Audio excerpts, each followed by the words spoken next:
வணக்கங்க. இன்னைக்கு நம்ம மெட்ராஸ் வடகரி எப்படி பண்ணுறதுன்னு பார்க்கலாம். இதே ரெசிபியை இங்கிலீஷில் பார்க்கணுன்னா மேலே இருக்க லிங்கை கிளிக் பண்ணுங்கள்.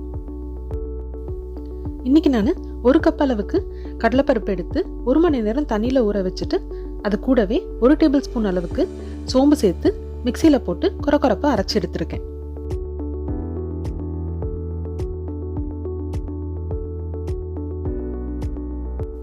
இப்போ ஒரு இட்லி தட்டில் கொஞ்சமாக நெய்யோ இல்லை எண்ணெயோ தடவிட்டு அதில் இந்த கொரப்பாக அரைச்சி எடுத்துக்க மாவை சேர்த்து வடை மாதிரி நடுவில் ஒரு ஓட்டை போட்டு ஆவியில் வச்சு வேக வச்சு எடுத்துக்கலாங்க.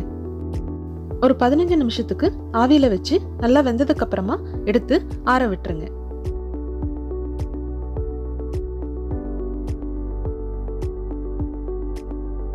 அடுத்ததா ஒரு பாத்திரத்தில் எண்ணெய் விட்டு சூடானதும் பிரியாணி இலை, பட்டை, கிராம்பு, சோம்பு எல்லாத்தையும் போட்டு படப்படன் பொரிய விட்டுருங்க.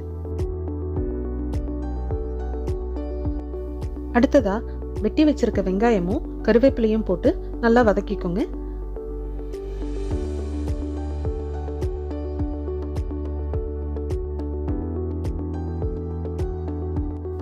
ஒரு டீஸ்பூன் அளவுக்கு உப்பு சேர்த்து வதக்குனீங்கன்னா வெங்காயம் சீக்கிரமா செவந்து வந்துடும்.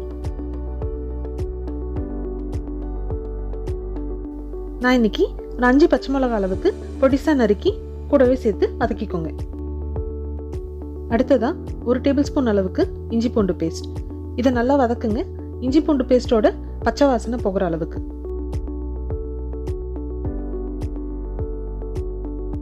அடுத்ததா தக்காளி சேர்த்து தக்காளி நல்லா மசிஞ்சு வர அளவுக்கு வதக்குங்க.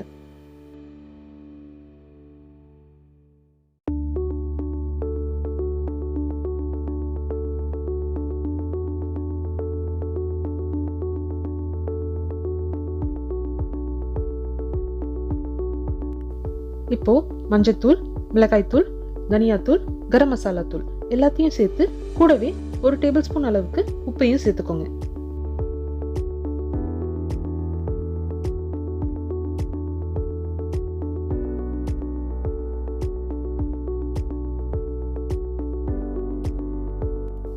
அடுத்ததா 1 லிட்டர் அளவுக்கு தண்ணி சேர்த்துருக்கேங்க. பார்க்கறதுக்கு ரொம்ப தண்ணியா இருக்க மாதிரி இருக்கும், ஆனா கடலைப்பருப்பு இந்த தண்ணி எல்லாத்தையுமே உறிஞ்சிரும். ஸோ அதனால முடிஞ்ச அளவுக்கு அதிகமாகவே தண்ணி சேர்த்துக்கலாம். அடுத்ததா ஒரு 10-15 இலை அளவுக்கு புதினாகளை கிள்ளி போட்டுக்கோங்க. இது நம்ம வடகரிக்கு நல்ல அருமையான மனம் கொடுக்கும்.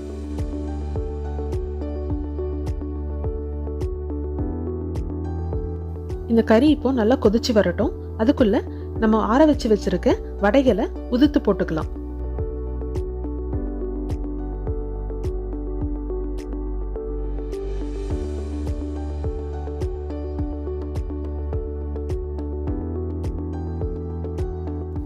ரொம்ப பொடியை உதுத்து போடணும்னு அவசியம் இல்லை. இது ஒன்றும் பாதியமாகவே இருந்தாலும் பரவாயில்ல, இங்கேயும் அங்கேயும் கொஞ்சம் கொஞ்சமாக கட்டிகள் இருந்தாலும் பரவாயில்ல.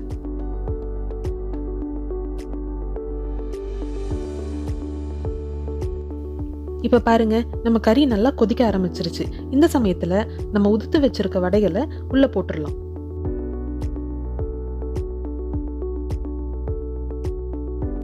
இந்த சமயத்தில் இன்னும் கொஞ்சம் தண்ணி வேணும்னாலும் சேர்த்து நல்லா கொதிக்க விடுங்க.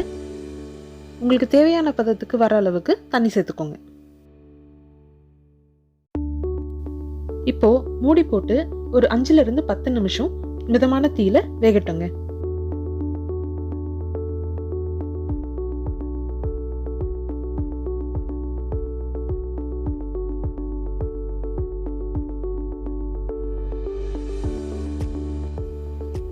நல்லா கொதிச்சு உங்களுக்கு தேவையான பதத்துக்கு வந்ததுக்கு அப்புறமா கொஞ்சமா கொத்தமல்லி இலைகளை தூவி விட்டுருங்க.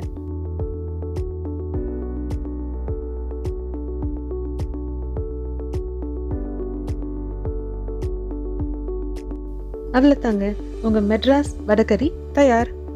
இதை இட்லி, தோசை, சப்பாத்தி எது கூட வேணாலும் வச்சு சாப்பிடுங்க.